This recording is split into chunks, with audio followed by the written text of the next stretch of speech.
Good morning, Vietnam. Today I'm going to talk about the fear and two types of fear. I would say two types. I give you an example. When you are a kid and they start to tell you stories about religion and everything, they have to put some concepts in your head. And you start being afraid of the dark, or afraid of something, or you become fearful, and that's the way for the society to control you. So a lot of cultures do this in a subtle way or in a more direct way. Okay, so this is the fear that is we can say it is mental. You know, it is some imagery inside. They are pushed in your head, and then you live with them all your life, unless you do some work on yourself to understand what is happening. But this kind of fear, the mental fear, has to be having, let's say, a connection into the physicality, into your body, because if we were a species with indestructible bodies, immortal. Let's imagine we were like Dr. Manhattan of the X-Men. He cannot be killed, he cannot be destroyed. Imagine we are this kind of species.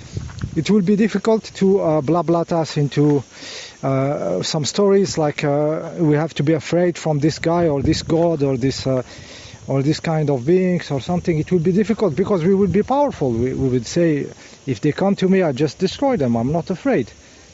So this mental fear, cultural fear, it has to be based on something deeply in the body, and to connect with it. So what is in the body? We can say it's the fear of losing the structure. For example, if you go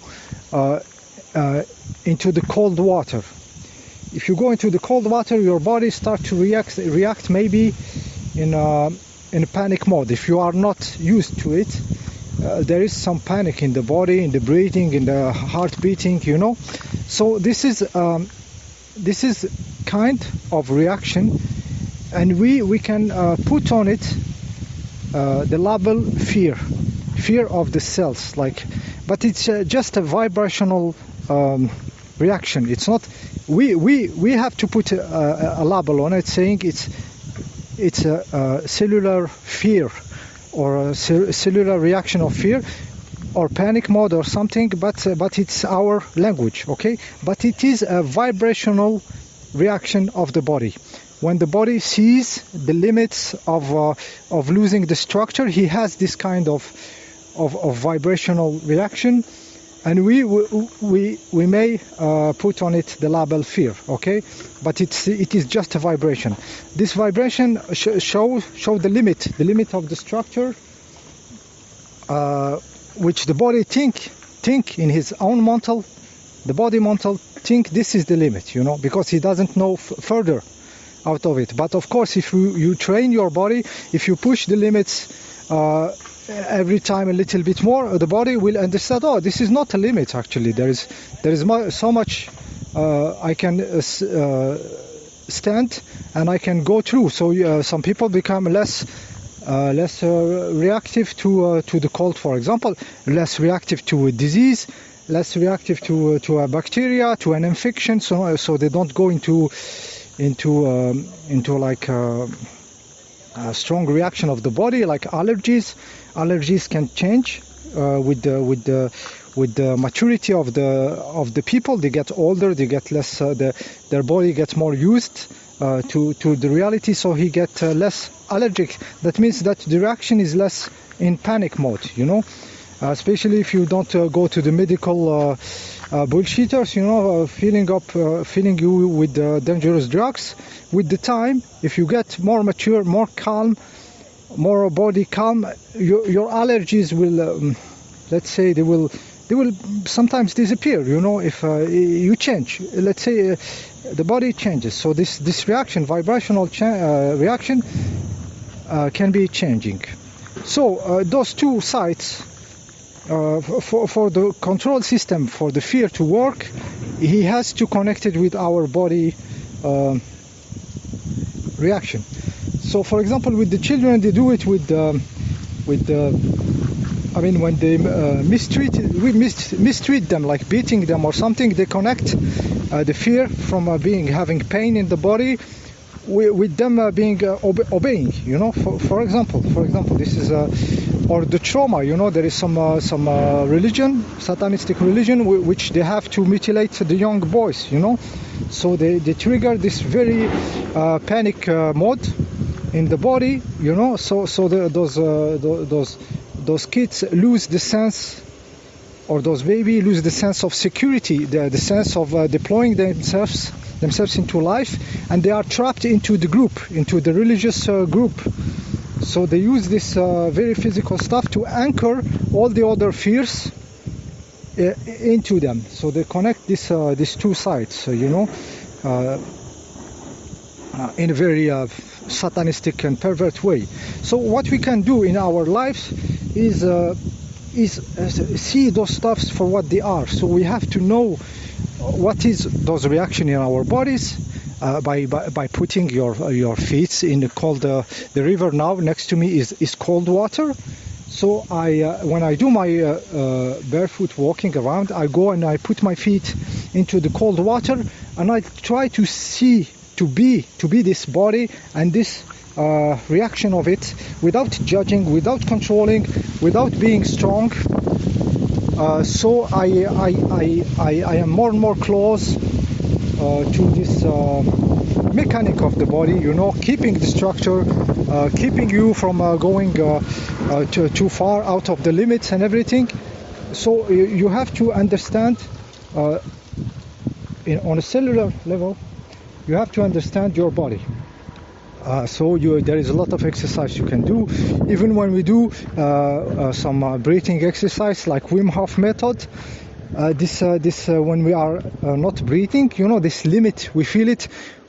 If we are very smart, we will focus our attention on this rhythm that is stopped, and the body try to keep the rhythm, try to keep the life, you know. And we can learn a lot of stuff, and we can even imagine a body which is free from being slave of this mechanic of breathing, for example, and everything. And we can explore a larger, wider vibration, and more getting into a higher level of incarnation in the physical body. So we have to learn this stuff. In the mental side, we have to admit that we have been programmed, and that we are creating those fears. It is our self-creation. We have been programmed, but the creator is us. It is us who create this mental fears and connect them to the body, and create these vibrations, you know, of fear. This limit, I call it the wall of the fear. It's like the sound, the wall of the sound. When the plane gets through the speed of sound, there is this bank, and then up they are into the next side. So we create this limit, this wall, and we have to know how to cross it vibrationally. You know, because it is important not to retract from fear or avoid it, but to really see it as our own creation, and get closer to our creation and power of creation, and then see what is behind the wall of fear, this vibrational wall of fear.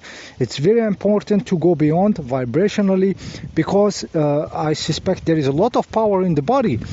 The moment you push more behind the wall, you deploy more power, because the body can go into energy and get more energies from the everything, you know. So there is power behind fear. So this is why fear has to be not stopped, you know, not conquered like they taught us in the movies, or this stuff like you don't have fear, you have to be no fear. No fear in an artificial way. It's not the solution, because it can stand some time, but you can lose it. You can lose it once in your life. I give you an example. For example, a motorbiker. There is crazy motorbikers who do crazy shit. like those people doing a race in the Isle of Man in England. They go full speed with powerful motorbikes, but full speed in roads, streets, which are village streets. And it's not a circuit where when you fall you have some, some space to this energy to get dissipated. So if they fall, they have all the shit in the street, so they can die, a lot of chances of dying. So some people, the motorbikers, they have no fear because they have the skill. They are feeling to be very in control and everything. And maybe one day they will have a big accident and they get pain in their body, again, this fear of losing the body, losing the coherence, and they cannot drive that crazy anymore because something connected with their physicality, so they cannot be that crazy, which is, I'm saying it's crazy to do this shit. Nobody should risk his body like the way they do, but I'm just giving the example how being in control and thinking this is no fear when you are in control. No, this is not. This is you are generating no fear because you feel like you are in control, because you have the skill in any stuff, in climbing a mountain, in driving a motorbike, in any stuff. So you are not really working on fear. In these cases you are really working on your skills, mostly on your skills, and you are getting confident in your skills, but you are not working really on the vibration of fear. So I am really pushing on working on the vibration of fear with a very simple way. For me, the cold water is the very easy way. You just take cold water which is above your limit of comfort, and you stay a little bit there, and you see this panic of the cells and everything, and you see with the time they get less and less panic. This is very important. Okay, I'm checking the time, 12 minutes. Okay, yeah. So and the Montal, for example, I give you an example for myself. I didn't take hot shower for like years, maybe 4 years or something. Like very rarely I took a hot shower when I was traveling the night. I needed to be not losing any energy and everything. But I didn't took any hot shower for 4 years. So what I witnessed, for example, in the morning you are waking and you are going to the shower, and already my Montal made a movie in my head. What is the cold water? It's like he knows the experience. He's lying to me, like he knows already what's going to happen. And every morning I say, no, you don't know. This is not reality. Reality when we are under the cold water. You are a liar. You are lying to me. You are fooling me. So the Montal can imagine stuff and make them feel like real and keep you from going further. So I use this cold shower shit to always say to the Montal, you are lying, you don't know. We're gonna go right now under the shower and we give this experience to the body in a raw mode and see what is it exactly, without saying it's good, it's bad. We just take it, and this is the real experience. It's there, and afterwards there is no more. It's gone. So the next day I will discover it in another way. So this is how you work on your vibration. And one day I give you this very interesting day. I was under the cold water. It was winter, and I started feeling pleasure.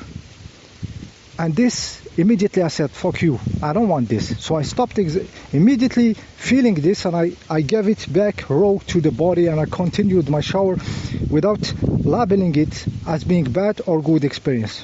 So there is the other side where I fell, which is the skill, which is my body becomes strong and take the cold water, and I started building the structure like a cold shower is something pleasant. And I refused this to continue the job, because I don't want to be mastering the cold shower, the cold water.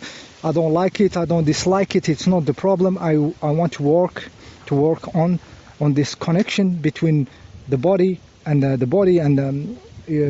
the higher consciousness. They meet together, the consciousness of the body coming from down of the matter and the consciousness from above. They meet somewhere into a human, and he then become oneness. He will do this oneness. It's still to happen. So this is the job And this is what we want to go, because the adventure is there, the beautiful discovery is there, but you have to be honest and not subtitle this body, you know, give it its raw experiences like they are, very raw, and those senses also are very lying.